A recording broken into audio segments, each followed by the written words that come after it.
Hello friends, welcome to அச்சஸ் vlogs. இன்றைக்கி நம்ம பார்க்க போகிறது சோயா வறுத்தரைச்ச குழம்பு எப்படி பண்ணுறது பார்க்கலாமா? இப்போ இதுக்கு தேவையான பொருட்கள் சோயா நல்லா குக் பண்ணி நம்ம எடுத்துக்கலாம். இப்போ அதுக்கு தேவையான ஒரு சாஸ்பேன் எடுத்து கொஞ்சமாக தண்ணி ஊற்றி நல்லா கொதிக்கும் போது கொஞ்சம் உப்பு போட்டு சோயா போட்டு நம்ம மூடி வச்சிடலாம்.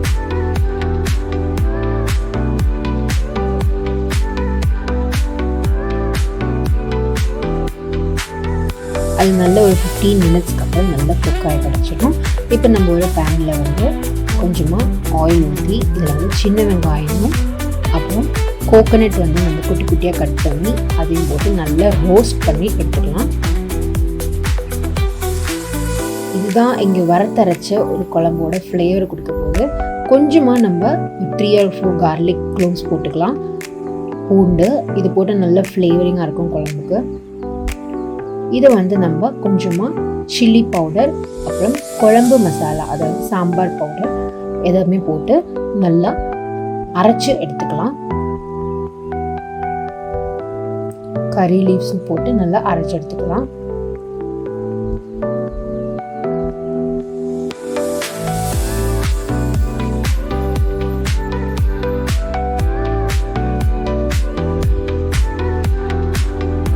இதோட ஃபைன் பேஸ்ட்டாக அரைஞ்சிருக்கணும். அப்போ நல்லா குழம்பு நல்லா ஒரு சாப்பிட்றதுக்கு நல்லா க்ரீமியாக இருக்கும்.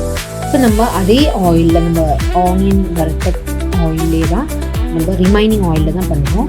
அதில் வந்து பேலீஃபும் அப்புறம் கிராம்பும் போட்டு நல்லா ரோஸ்ட் ஆனதுக்கப்புறமா வெங்காயம் நல்லா ஸ்லைஸாக கட் பண்ணிக்கலாம். ஸோ இங்கே நான் வந்து 2 பெரிய வெங்காயமாக எடுத்திருக்கேன், 2 பிக் ஆனியன்ஸ், அப்புறம் கறி லீவ்ஸ் இதெல்லாமே போட்டு நல்லா ஃப்ரை பண்ணி, அதாவது ஒரு கோல்டன் ப்ரௌனில் ஃப்ரை ஆகி கிடைக்கணும். இந்த ஆனியன் தான் இங்கே ஆக்சுவலி ரொம்ப நல்ல ஃப்ளேவர் கொடுக்குது இந்த வறுத்தரைச்ச சோயா குழம்புக்கு.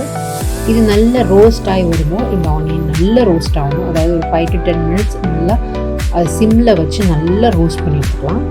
இது ரோஸ்ட் ஆனதுக்கப்புறமா நம்ம குக் பண்ணி வச்சுருக்கிற சோயா அது நல்லா வாஷ் பண்ணி அதில் வாட்டர் எல்லாமே ஸ்க்வீஸ் பண்ணி எடுத்துட்டு அந்த சோயாவை இதில் ஆட் பண்ணலாம்.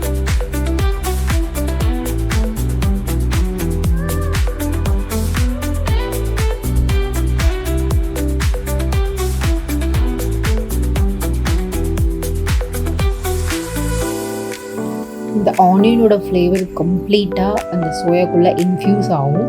அப்போ அது ஒரு 5 to 10 மினிட்ஸ் நல்லாவே நம்ம சாட்டே பண்ணிக்கலாம். இப்போ நல்ல ஆனியனோட ஃப்ளேவர்ஸ், அப்புறம் கறி லீவ்ஸ், அந்த மசாலா ஃப்ளேவர்ஸ் எல்லாமே நல்லா அந்த சோயாக்குள்ளே இன்ஃப்யூஸ் ஆகிடும். நல்ல ஒரு ஃப்ளேவரிங்காக இருக்கும் சோயா. நம்ம அரைச்ச பேஸ்ட்டை வந்து இதில் ஆட் பண்ணி உங்களுக்கு தேவையான அளவு தண்ணி ஊற்றிக்கோங்க. ஸோ இப்போ உங்களுக்கு நல்ல தண்ணியாக குழம்பு வேணும் அப்படின்னா நல்லாவே ஊற்றிக்கோங்க. இல்லை எனக்கு கொஞ்சம் செமி கிரேவியாக வேணும் அப்படின்னா ஒரு 1/4 கிளாஸ் மாதிரி தண்ணி ஊற்றினா போதும். அப்புறம் தேவையான அளவு உப்பும் கொஞ்சமாக ஒரு பிஞ்ச் சுகரும் போட்டு நல்லா மிக்ஸ் பண்ணி நல்லா கொதிக்க விட்டுட்டு சோயா வறுத்தரைச்சா குழம்பு ரெடி. சூப்பராக இருக்கும். சப்பாத்திக்கும் சரி, இட்லிக்கும் சரி, தோசைக்கும் சரி, ரைஸுக்கும் சரி ஒரு சூப்பரான காம்பினேஷன். ட்ரை பண்ணி பார்த்துட்டு எப்படின்னு கமெண்ட் செக்ஷனில் மறக்காமல் சொல்லுங்கள். Thanks for supporting.